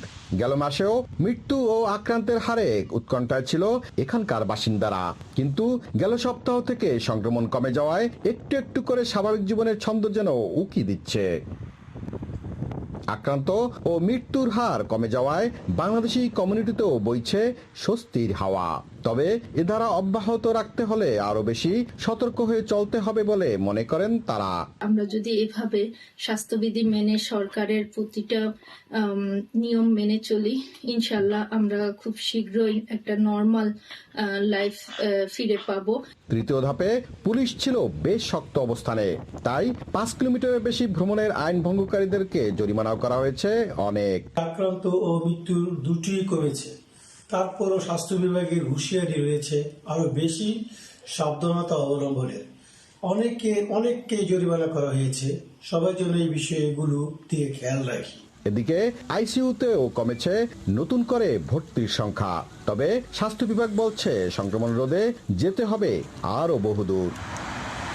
সৈয়দ জুয়েল, সময় সংবাদ, আয়ারল্যান্ড। করোনা মহামারীর কারণে বাংলাদেশ সহ ৩৫টি দেশের নাগরিকদের কুয়েতে প্রবেশে নিষেধাজ্ঞা থাকলেও দেশগুলোর 4 ক্যাটাগরির অভিবাসীদের প্রবেশের সুযোগ করে দিয়েছে দেশটির সরকার। এর মধ্যে কূটনীতিক, চিকিৎসক ও স্বাস্থ্যকর্মীরা রয়েছেন। কুয়েত সরকারের এমন পদক্ষেপে স্বাগত জানিয়েছেন প্রবাসী বাংলাদেশিরা। শরীফ মোহাম্মদ মিজানুর রহমানের তথ্য ও ছবিতে ডেস্ক রিপোর্ট। করোনা মহামারী নিয়ন্ত্রণে গেল বছরের সেপ্টেম্বর মাসে বাংলাদেশ, ভারত, পাকিস্তান ও শ্রীলঙ্কা সহ ৩৫ দেশের নাগরিকদের প্রবেশে নিষেধাজ্ঞা জারি করে কুয়েত সরকার। দীর্ঘদিন পর সেই নিষেধাজ্ঞায় শিথিলতা আনল দেশটি। ওই ৩৫টি দেশের 4 ক্যাটাগরির অভিবাসীদের কুয়েতে প্রবেশের অনুমোদন দেওয়া হয়েছে। এর মধ্যে কূটনীতিক, চিকিৎসক, নার্স ও স্বাস্থ্য মন্ত্রণালয়ের অনুমোদিত বেসরকারি প্রতিষ্ঠানের স্বাস্থ্যকর্মী ও গৃহকর্মী রয়েছেন। 35টা দেশের যে মানুষগুলো আসতে পারবে তার মধ্যে কুয়েতের কূটনীতিক, স্বাস্থ্যকর্মী এবং গৃহকর্মী। আমাদের বাংলাদেশিদের পানের দাবি, আমাদের বাংলাদেশিদের 18 নম্বরের যারা বাংলাদেশে অবস্থান করছে ভিসা নিষেধাজ্ঞা, তাদেরকে কুয়েত প্রবেশে অনুমতি দেওয়ার জন্য কুয়েত সরকারের কাছে আমাদের আকুল আবেদন। সংক্রমণ রোধে দেশটিতে বিভিন্ন বিধিনিষেধ জারি থাকলেও কোনোভাবেই আক্রান্তের সংখ্যা কমানো যাচ্ছে না। সময় সংবাদ, কুয়েত। জার্মানিতে গত কয়েকদিনের টানা তুষারপাতের কারণে এখনও স্বাভাবিক হয়নি পরিস্থিতি। দেশটির ব্যস্ত মহাসড়কগুলোতেও বুধবার রাত পর্যন্ত আটকে ছিল অসংখ্য যানবাহন ও মালবাহী ট্রাক, লরি। সেই সঙ্গে স্বাভাবিক হয়নি আকাশ, স্থল ও নদীপথ। কমেছে তাপমাত্রা, বেড়েছে হাড় কাঁপানো ঠান্ডা। জার্মানির বার্লিন থেকে বিস্তারিত জানাচ্ছেন সহকর্মী বিটু বড়ুয়া। জার্মানিতে কিছুটা কমেছে ভারী তুষারপাত, কিন্তু জমে যাওয়া বরফ ও উত্তর মেরু থেকে আসা ঠান্ডা বাতাসে তাপমাত্রা কমছে প্রতিনিয়ত। বুধবার রাতে দেশটির অঙ্গরাজ্য থুইরিঙেনে সর্বনিম্ন তাপমাত্রা রেকর্ড করা হয়েছে -26.2 ডিগ্রি সেলসিয়াস। পুলিশ ও দুর্যোগ ব্যবস্থাপনা সংস্থাগুলোর সহায়তায় মহাসড়কগুলোতে যানজট কিছুটা কমতে শুরু করেছে।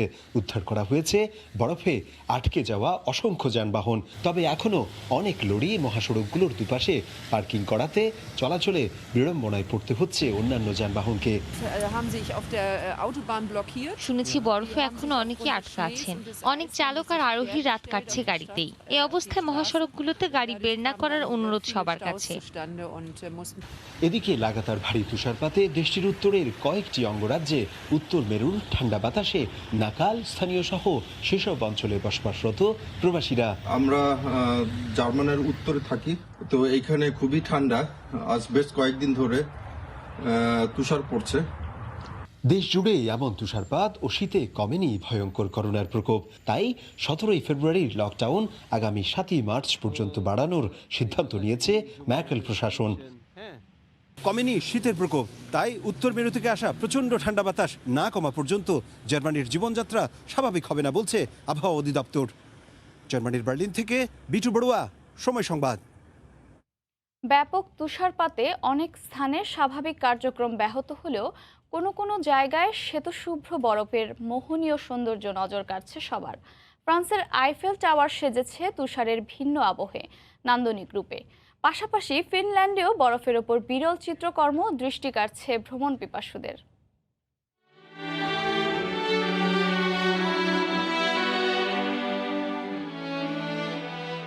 যতদূর চোখ যায় তুষারে ঢাকা শুভ্র সুন্দর পরিবেশ।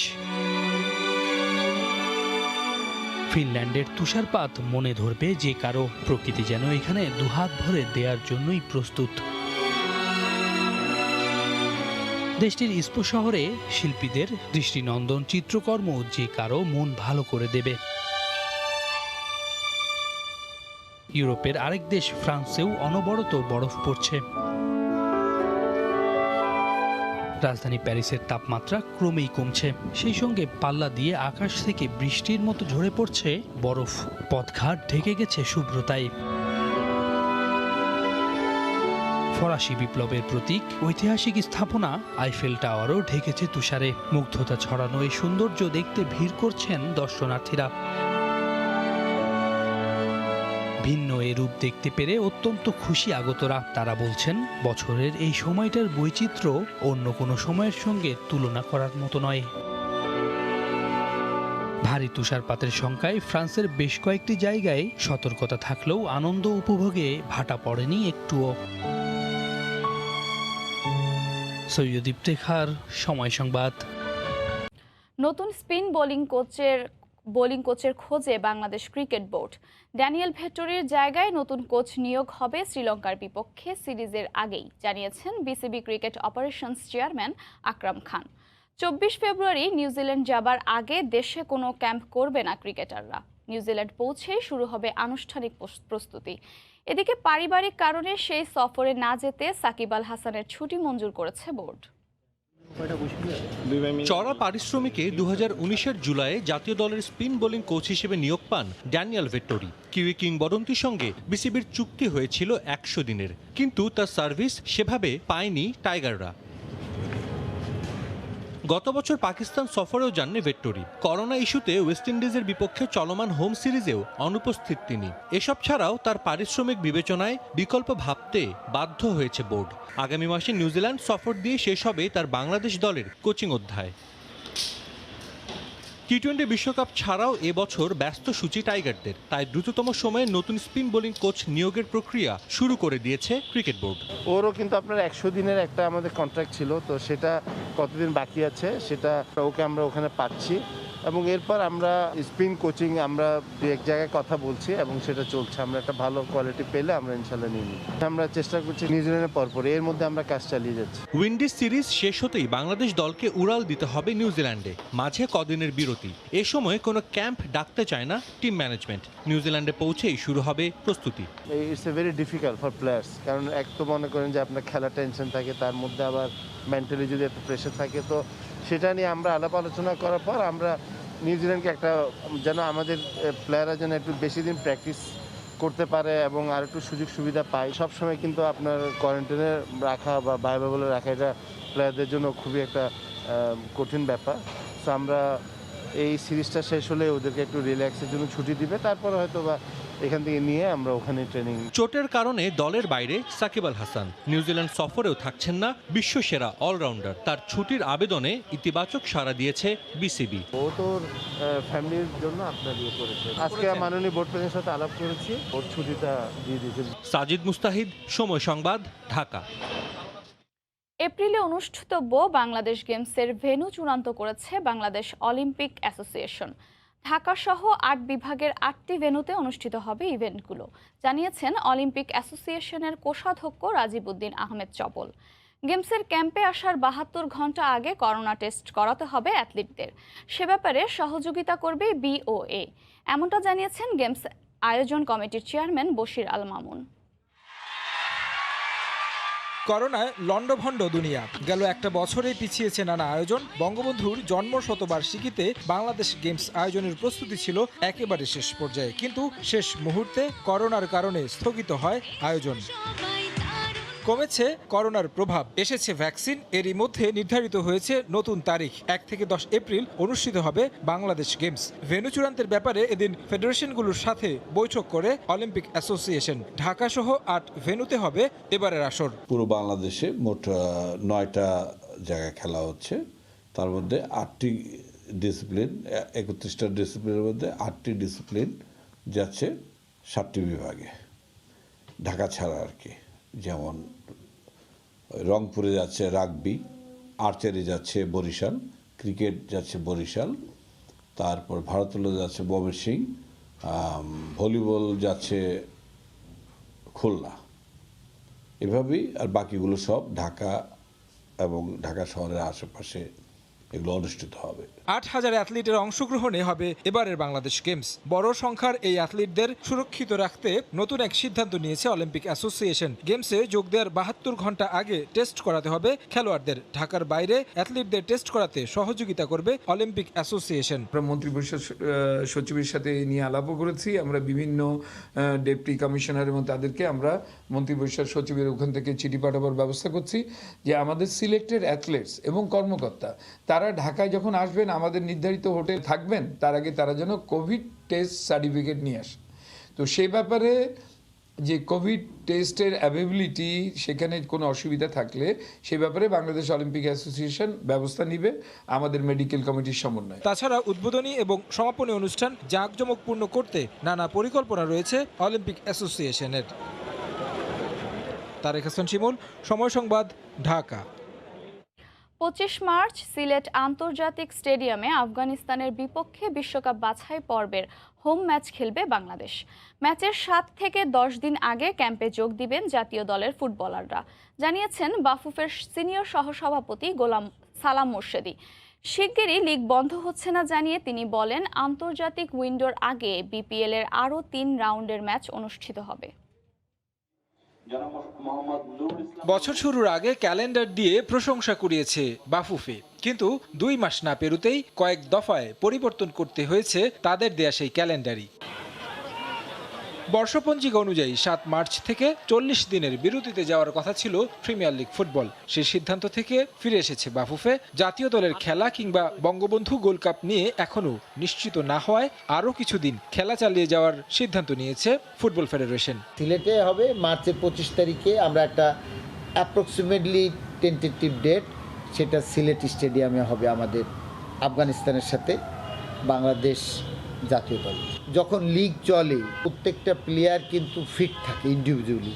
কোচের দায়িত্ব হবে এই টিম প্লেয়ারগুলোকে নিয়ে, তাদেরকে নিয়ে একসাথে নিয়ে তাদের মধ্যে একটা আন্ডারস্ট্যান্ডিং গ্রো করে কাকে কোন পজিশনে খেলাবেন এইটা ম্যাক্সিমাম 7 ডেজ, আর সবচেয়ে বেশি হলে 10 দিন। অনিশ্চয়তা কাটেনি জাতীয় দলেও। বিশ্বকাপ বাছাই পর্বের ম্যাচ নিরপেক্ষ ভেন্যুতে আয়োজনের সিদ্ধান্ত এখনও চূড়ান্ত করেনি এএফসি। কথা চলছে ওমান কিংবা কাতারে অনুষ্ঠিত হতে পারে ম্যাচগুলো। অবশ্য এর মধ্যে প্রতিপক্ষ দেশগুলোর সাথে কথা বলছে বাফুফে। আফগানিস্তানের বিপক্ষে মার্চে একটি ম্যাচ হবে বিশ্বকাপ বাছাই পর্বের। পরবর্তী 3 রাউন্ডের কিন্তু অলরেডি ফিকচার এবং ভেন্যু কে কোথায় খেলবেন সেগুলো কিন্তু দিয়ে দিয়েছি।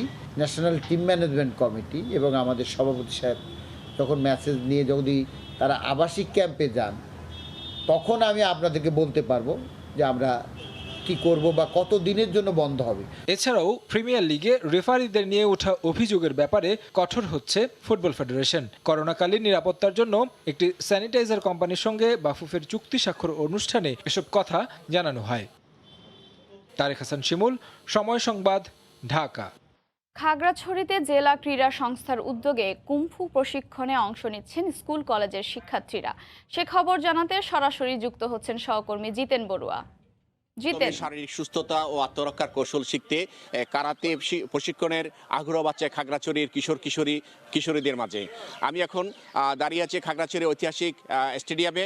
এই স্টেডিয়ামে খাগড়াছড়ি জেলা ক্রীড়া সংস্থার পৃষ্ঠপোষকতায় এবং খাগড়াছড়ি কারাতে একাডেমির উদ্যোগে এই প্রশিক্ষণ শুরু হয়। গত 2 ফেব্রুয়ারি খাগড়াছড়ি কারাতে একাডেমির উদ্যোগে প্রশিক্ষণ শুরু হয়। প্রশিক্ষণে শতাধিক কিশোরীর সাথে কিশোররাও অংশগ্রহণ করছে। দেখা যাচ্ছে শিশুরাও এই প্রশিক্ষণে অংশগ্রহণ করছে। খাগড়াছড়ি কারাতে একাডেমির প্রশিক্ষক আজহার হীরা আমাদেরকে জানিয়েছেন প্রায় শতাধিক কিশোরী এবং যুবক যুবতীরা এই প্রশিক্ষণে অংশগ্রহণ করে। প্রতিদিন সকাল 7টা থেকে 9টা পর্যন্ত এই প্রশিক্ষণ কার্যক্রম চলে। তার ব্যক্তিগত উদ্যোগে এই কারাতে একাডেমিটা প্রতিষ্ঠিত হয় এবং তার ব্যক্তিগত উদ্যোগেই তিনি এই প্রশিক্ষণ কার্যক্রমটা চালু করেছেন। ইতিমধ্যে আমরা দেখতে পাচ্ছি শতাধিক প্রায় অর্ধশতাধিক কিশোরী ঐতিহাসিক সেই খাগড়াছড়ি স্টেডিয়ামের সবুজ চত্বরে তারা প্রশিক্ষণ গ্রহণ করতেছে। ভোর থেকে তারা বিভিন্ন দূর দূরান্ত থেকে খাগড়াছড়ি স্টেডিয়ামে আসে। এখানে আমরা দেখতে পাচ্ছি সকালবেলা কিন্তু এখানে যাতায়াতের অনেক সমস্যা বা প্রতিবন্ধকতা থাকলেও তারা অনেক কষ্টসাধ্য করে নিজেদের আত্মরক্ষা, বিশেষ করে মেয়েরা তাদের নিজেদের আত্মরক্ষার জন্য এবং দেহ মন সুস্থ রাখার জন্যই তারা এই প্রশিক্ষণে অংশগ্রহণ করছে বলে আমাদের জানিয়েছেন। তা আমাদের মাঝে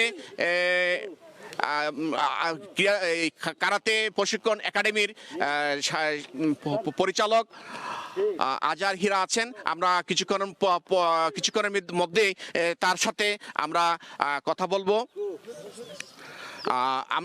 ইতিমধ্যে আমরা জানতে পেরেছি বিশেষ করে মেয়েরা আমাদেরকে জানিয়েছেন প্রশিক্ষণের মাধ্যমে আত্মবিশ্বাসী করে তুলছে এমন আয়োজনে তারা খুব খুশি।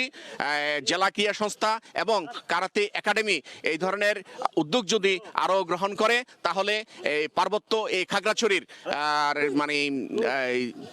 কিশোর কিশোরীরা উপকৃত হবে। দীর্ঘদিন করোনার কালীন সময়ে খাগড়াছড়ি জেলা ক্রীড়া সংস্থার কোনো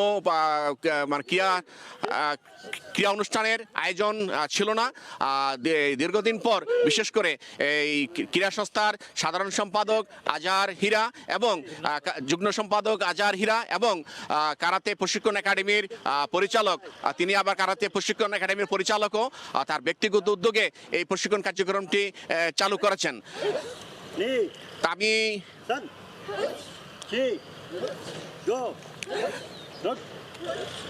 আমি এখন কথা বলছি খাগড়াছড়ি কারাতে প্রশিক্ষণ একাডেমির পরিচালক আজহার হীরার সাথে। আপনি কিভাবে এই উদ্যোগটা গ্রহণ করলেন এবং কিভাবে সাড়া পাচ্ছেন এই প্রশিক্ষণ কার্যক্রম চালু করতে গিয়ে? জি ধন্যবাদ। আমরা মূলত আসলে দীর্ঘদিন এই করোনার কারণে জেলা ক্রীড়া সংস্থার সকল কার্যক্রম বন্ধ ছিল। আমরা জেলা ক্রীড়া সংস্থার ইতিমধ্যে নতুন কমিটি হয়েছে। আমরা এই মাসের 9 তারিখ আমরা দায়িত্ব নিয়েছি এবং তারপর পরে আমরা এই কারাতে প্রশিক্ষণের মাধ্যমে আমাদের নতুন কর্মসূচি শুরু করেছি। বাংলাদেশ কারাতে ফেডারেশন তৃণমূল পর্যায়ে কারাতে খেলোয়াড় বাছাইয়ের জন্য একটি 7 দিনের প্রশিক্ষণ ক্যাম্প চালু করে। সেই প্রশিক্ষণের মাধ্যমেই আসলে আমাদের জেলা ক্রীড়া সংস্থার কার্যক্রম এবং করোনার পরবর্তী খাগড়াছড়ি যে স্পোর্টসের কার্যক্রম আমরা শুরু করি। ধন্যবাদ। আমি একটু কথা বলতে চাচ্ছি একজন প্রশিক্ষণার্থীর সাথে। তুমি আচ্ছা, ধন্যবাদ বস। আমি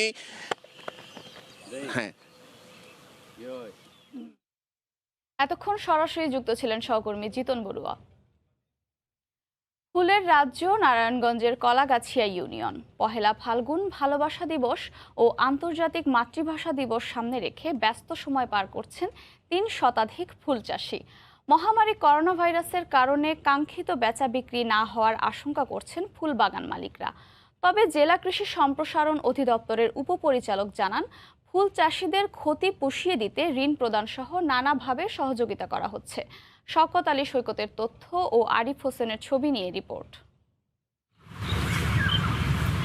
গত 1 দশক ধরে বাণিজ্যিকভাবে ফুল চাষ হচ্ছে নারায়ণগঞ্জের বন্দর উপজেলার কলাগাছিয়া ইউনিয়নে। এখানকার সাবদি, দিঘলদি ও মাধবপাশা সহ 10টি গ্রামে প্রায় 400 বিঘা জমিতে ফুল চাষ করে সচ্ছলতার মুখ দেখেছেন হতদরিদ্র কৃষকরা। বদলে গেছে এলাকার পরিবেশ, এখন ফুলে ফুলে ভরা। গাঁদা, চেরি, চন্দ্রমল্লিকা, জবা, সূর্যমুখী, গ্যালেরিয়া, ডালিয়া, স্টার, মাম, কাঠমালতি, বেলি, জারবারা ও জিপসি সহ অন্তত 40 প্রকারের দেশি বিদেশি ফুল চাষ হচ্ছে। রাজধানীর শাহবাগ সহ এখানকার ফুল যায় দেশের বিভিন্ন জেলায়। ফেব্রুয়ারি মাসের বিশেষ 3টি দিবস উপলক্ষে ফুলের চাহিদা মেটাতে গত 4-5 মাস ধরে ব্যস্ত সময় পার করছেন ফুল চাষিরা। তবে মহামারী করোনা ভাইরাসের কারণে সকল শিক্ষা প্রতিষ্ঠান বন্ধ থাকায় এবং পাইকারি ক্রেতারা তুলনামূলকভাবে না আসায় এবছর বেচা বিক্রি আশানুরূপ হচ্ছে না। শিক্ষা প্রতিষ্ঠান বন্ধ, যে কারণে আমাদের ফুলের চাহিদা আর কি অনেক কমে গেছে। বছরে 2টা সিজন আছে, যেরকম 14 ফেব্রুয়ারি বা 21 ফেব্রুয়ারি। এর মধ্যে আশা করা যায় কিছু টাকা লাভবান হওয়ার চিন্তা ভাবনা আছে। সরকারের তো আমাকে কোনো সাহায্য করলে, একটু সাহায্য করলে আমরা একটু করতে পারি। হরেক রকমের ফুলের এই চারণভূমির সৌন্দর্য উপভোগ করতে গত কয়েক বছর ধরেই মানুষের বিনোদন কেন্দ্রে পরিণত হয়েছে সাবদি, দিঘলদি এলাকা। ফুলের সিজনটাতে আসলে এই জায়গায় আসলে মনে হয় কি মনটা খুব ভালো হয়ে যায়, আর ফুল দেখলে তো সবারই ভালো লাগে। এখানে যে পরিবেশটা, এটা তো আর শহরে পাওয়া যায় না। এখানে বিভিন্ন রকমের ফুল পাওয়া যায়, তারপর সুন্দর সুন্দর ছবি তোলা যায়। করোনার সময় ঘুরতে পারি নাই, ঘর থেকে বের হতে পারি নাই, লকডাউনে এখানে এসে অনেকই ভালো লাগতেছে। তবে নারায়ণগঞ্জের ফুল চাষকে আরো সমৃদ্ধ করতে বিদেশে রপ্তানির ব্যাপারে কৃষকদের সব ধরনের সহযোগিতার আশ্বাস দিয়েছে জেলা কৃষি বিভাগ। কৃষকদেরকে আমরা উদ্বুদ্ধ করছি যাতে ব্যাংক থেকে সরকারের যে প্রণোদনার আওতায় যে ঋণের সুবিধা দিচ্ছে, সেই ঋণের সুবিধাটা যাতে পায়। কৃষি বিভাগ জানায়, সাবদি এলাকায় গত মৌসুমে 50 হেক্টরে এবং চলতি মৌসুমে 70 হেক্টরের বেশি জমিতে ফুল চাষ হয়েছে। আর করোনার কারণে ক্ষতিগ্রস্ত কৃষকদের মধ্যে এ পর্যন্ত 19 জনকে 1 লাখ টাকা করে মোট 19 লাখ টাকা কৃষি ঋণ প্রদান করা হয়েছে। সময় সংবাদ, নারায়ণগঞ্জ। ভোরের সময়ের শীর্ষ সংবাদ জানিয়ে দিচ্ছি আরেকবার। অনলাইন নিবন্ধন সফল হওয়ায় করোনা টিকার স্পট রেজিস্ট্রেশন এখন থেকে বন্ধ। জেলা উপজেলাতেও ভিড়, ভ্যাকসিন নিতে গ্রামের মানুষকে উদ্বুদ্ধ করার আহ্বান প্রধানমন্ত্রীর। ওয়াসার ভুলে ব্যক্তিগত জমিতে গড়ে উঠেছে পাম্প ও খাল, 1 দশক ধরে বিভিন্ন জায়গায় ধর্ণা দিয়েও মেলেনি প্রতিকার।